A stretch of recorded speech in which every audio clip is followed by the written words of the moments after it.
السلام علیکم ورحمۃ اللہ وبرکاتہ۔ وعلیکم السلام ورحمۃ اللہ وبرکاتہ۔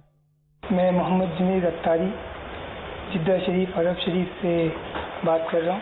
مجھے یہ سوال پوچھنا ہے کہ ہم یہاں جدہ میں اگر رہتے ہیں تو ہم حج قران یا حج تمتع کر سکتے ہیں یا ہمیں صرف حج افراد ہی کرنا ہوگا؟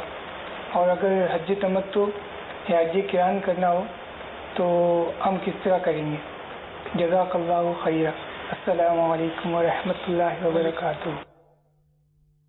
یہ ہل والے جو ہے نا، ہلی جدہ شریف ہل میں، تو جدہ شریف والے حج افراد کریں گے، قران اور تمتع نہیں کر سکتے۔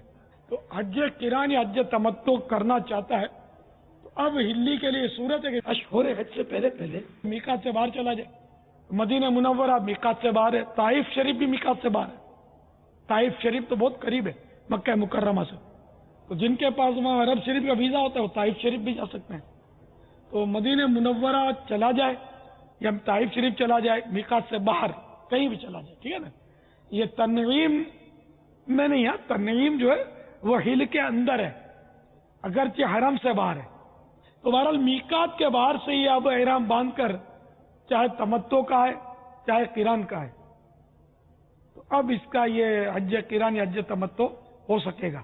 واللہ تعالی اعلم ورسولہ اعلم، عز و جل و صلی اللہ تعالی علیہ وآلہ وسلم۔